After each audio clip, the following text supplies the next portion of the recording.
Good morning. My name is Claude Nogard, so French accent from the islands. My background is in biomechanical engineering, but believe it or not, I spent most of my life working in vaccines and pharma. Interestingly, yesterday we were talking about convergence. And so as an intern, I was basically asked when I was doing my internship for the European Space Agency to look at telemedicine. What can we do? Believe it or not, 30 years later, it took what? Thousands of companies and a pandemic for people to understand what to do with telemedicine. That's where we are. So reinvention is part of the process. And so this is what we share with you today. So everything started with my co-founder, Luis Almodovar, surgeons. As a trainee, he was tasked to learn how to suture proficiently. Right-handed instrument, lefty. And if you have ever used a needle driver, you understand that to open it or close, you have to push and pull.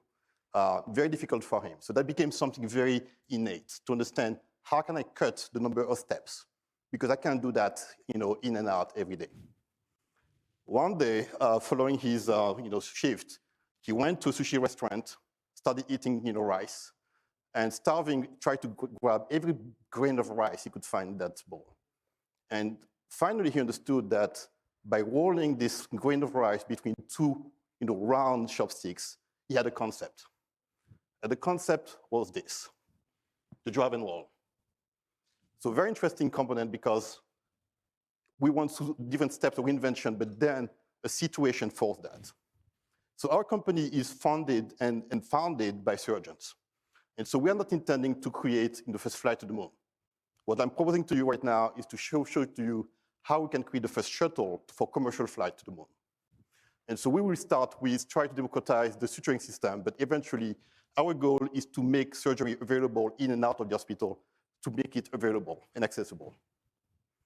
Laparoscopic suturing is a good problem to look at. For example, 56% of fellow cannot suture laparoscopically after training. 75% of surgeons with 3 or more years of experience cannot manipulate a needle. And so we have developed multiple devices, and it still doesn't happen. We did a market research. We interviewed surgeons in general surgery, urology, gynecology. And they said, you know what, this is not good. We need something better. And the main real problem that they are facing is that after more than 100 years of using needle drivers, the reality is that this device hasn't evolved.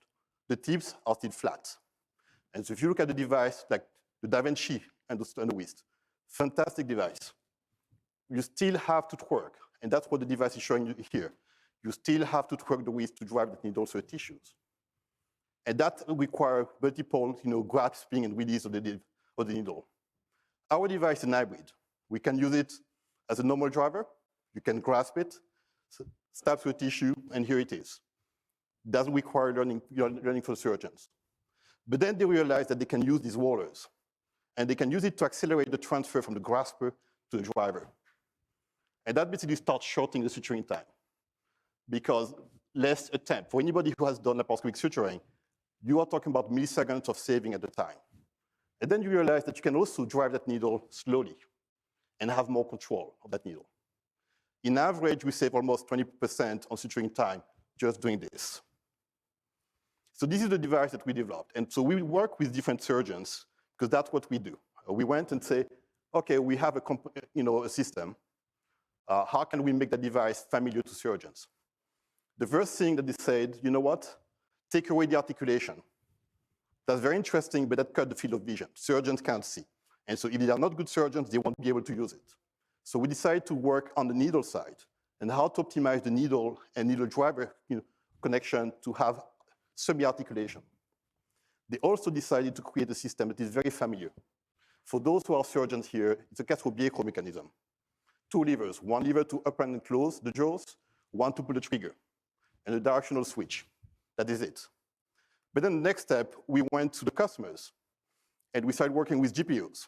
Surprising for many of you, we are already talking to group purchasing organizations in the US, because that's the big problem for them. And now they're working with them, we're saying, okay, how can we optimize the device? We are now developing a system that is modular. Our main business model is around the distal end. They will come in 3 sizes: for open surgery, laparoscopic, and bariatric. They will come as an 8mm or 5mm device, but then we'll be able to put this in any handle possible, mechanical handle, powered handle, and even developing needles for the business model. But more interestingly, we say that this device is adaptable to all institutions, and this is not a joke. We actually can show you that we are working on mounting this device on a robot. And that's what we will find if you start basically working with 2 driven rolls. The underwist is fantastic, but still reproducing the step-by-step process for the human. We have a process that will give you for the first time a continuous suturing process, never releasing the needle and never having to regrasp that needle. That is, for the first time, one suturing system, one technique across all platforms. Our target addressable market is about $6.4 billion. We'll initially enter into gynecology, urology, and general surgery. And as you can see, our competition is composed primarily of the EndoStitch by Medtronic or the FlexDex. Interesting product that provided some incremental benefit. The problem, they have never been adopted. Someone said yesterday in the discussion that if you don't train over and over, there's no proficiency coming out of it. Guess what? Surgeons are not trained to learn how to suture. The purpose of the surgery is not to suture. It's a component of it. So if you want a surgeon to become a proficient at suturing, you will have a problem for adoption. So this is our device. A device will provide shorter learning curve, decreased needle handling, will be versatile. As you can see, can be used with all the platforms. Our cost per use is about $150 per surgery, disregarding the handle, disregarding the face. We also have a system that will allow the surgeon to use their own needles, which has been a problem for some devices like ProxySure that we have launched recently and we remove from the market. But they will also have the ability to use our own needles. And these needles will provide them additional benefits that I can share with you in the breakout room. We have multiple tractions. So I mentioned to you the GPO. The company we're working right now is Medigroup. Is the #1 GPO for the ambulatory surgical care centers. They are the channel partner of Vizient, which is nonetheless the biggest GPO in the US with 50% of the market. We are also having discussion with multiple strategics for needle development, for co-product co-development for applications. So we are very much involved with customer and partners to get the product in the market. I'm surrounded with a team of very, very proficient and trained. We have more than 20 years in average expertise from medtech to fintech, primarily because the business model is as big as a product. And so we have put together a good team here. This sales model is not anymore the one that we're expecting. Just to give you an order of magnitude, in 2022, we're expecting to enter 36 hospitals. According to the discussion with Medigroup, we are looking at 200 hospitals in 2022. 2025, we're looking at penetrating 395 hospitals. We are talking north of 2,000.